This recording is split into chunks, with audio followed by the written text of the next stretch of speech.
for the safety and security of the President's mansion. Among the many things that the President does not need is the possibility of getting shot at while going over paperwork or calling Prime Ministers. And so, all 147 windows in the White House contain bulletproof glass, but not your average glass. The ballistic glass used at the White House is some of the strongest available, and very possibly stronger than anything us non-presidents can legally use. We learned about this security measure just recently. In November 2011, a man named Oscar Ramiro Ortega Hernandez grabbed his rifle, went to DC, and fired several shots at the White House from over 2,100 feet away. One actually hit one of the windows, very near to where President Obama's daughter was staying, though luckily the bullet did not make it into the building. A thick sheet of bulletproof ballistics glass, discreetly built behind the regular glass, stopped the shot in its tracks. Obviously, the White House isn't keen to tell the world exactly what types of ballistics glass they use to secure the building, but it's certainly high grade. The Vice President of Total Security Solutions, Jim Richards, summarizes that they're using level 4 glass at the very least. That level of ballistics is incredibly strong, but likely not strong enough to withstand any possible attack. After all, not every gunman fires shots from 7 football fields away. Richards believes the White House may actually be using level 8 glass, which is the strongest currently available on the market. Adding to that, he wouldn't be the least bit shocked if the government utilizes a secret, even stronger type of glass that only they have access to.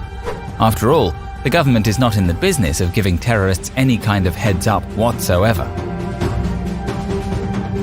You know how many action and spy movies feature the heroes attempting to infiltrate some secure building, like the enemy's headquarters, only to be met with infrared sensors out the wazoo?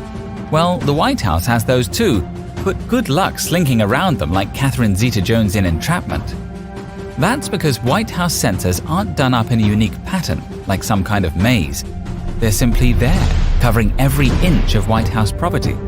The second a fence jumper lands, reports reach the White House that someone has tripped the sensors. This also triggers alarms from deep underground the White House lawn as well, meaning White House security knows full well about any intruder hundreds of feet before the intruder even begins to approach the building. The SWAT team assigned to the White House rooftop, all of whom carry high-power sniper rifles that can nail targets up to 1,000 feet away, are keenly aware of the sensors and alarms. Needless to say, they make darn sure nobody who trips the alarm gets very far on their quest. Knowing all that, next time you're watching the White House from behind that iron gate, please stay behind it, for everyone's sake. Chances are good that you've not seen the surface-to-air missile system around the White House. That's a good thing, because if you do see them, chances are you screwed up badly and are about to eat a missile. Yes, the White House has a missile defense system, though they rarely, if ever, talk about it. However, it's been in place since 9/11. After the devastating attacks on the Pentagon, the central DC area has become a complete no-fly zone. Any plane that dares violate that order risks getting shot down by one of the many high-powered missile launchers in place. We know little about the missile system itself, as the White House has never officially spoken about them. The only reason we even know that they exist is that in November 2019, the White House went on lockdown due to what the Secret Service called a potential violation of the restricted airspace. A CBS News reporter named Sarah Cook tweeted a missile battery system found on a rooftop near the White House, revealing how little the government was willing to play around with this possible crisis. Picture or no picture, the White House still hasn't confirmed anything about their missile defense system, though based on that picture, it looks to be the best in the business. It's likely an Avenger defense system, the kind usually mounted onto military vehicles come wartime. Very likely the White House has tons of those big boys. Pray you never see one outside of a tweet. You've probably heard about how historic monarchs employed personal food tasters to ensure nothing was poisoned. If the taster sampled the food and was fine, the king and queen could dine happily. If the taster fell sick and died, that was a sign for the royals to eat something else. While it's never been officially confirmed, the White House does indeed employ food tasters to protect the president.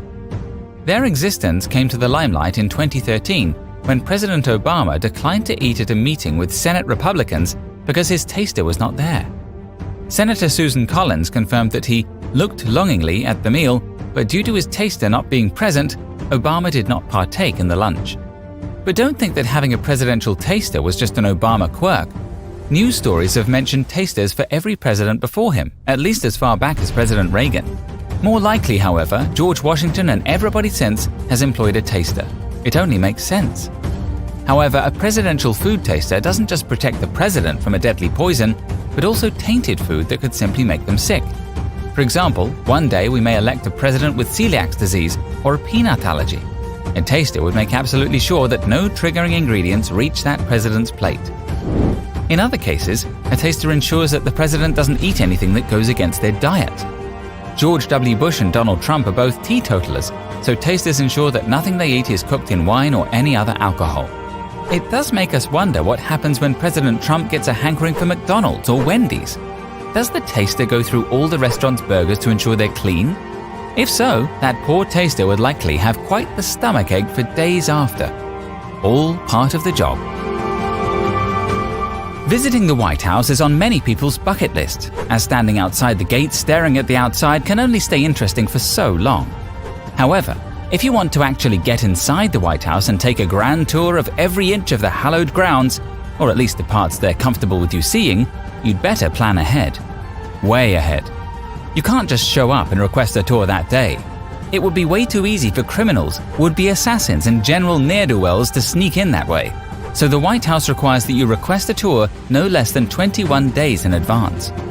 In fact, they'd prefer you give them even more notice, both due to the popularity of the tours and the need to vet whoever wants to enter the president's home. If at all possible, give at least 90 days notice, and you're more likely to get the invite to take a tour.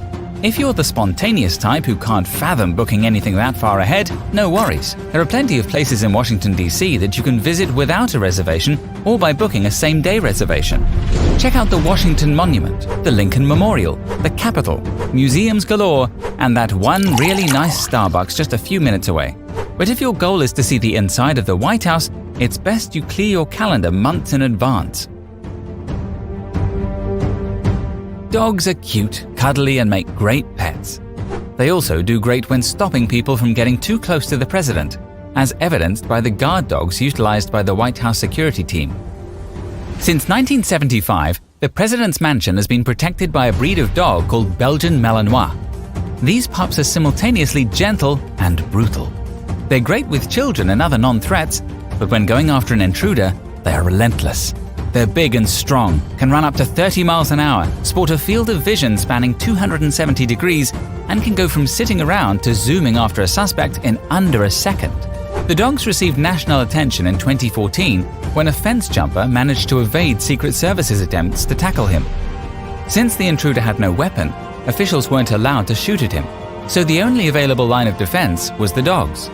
Two of them, Hurricane and Jordan, did their job swiftly and efficiently, chasing down the intruder and allowing officials to arrest him. Unlike with their defense missiles, the Secret Service was all too eager to speak about the good dogs in their deployment. Statements congratulated Hurricane and Jordan on jobs well done and let us know that Hurricane likes his Kong toy and Jordan loves taking walks on the White House lawn.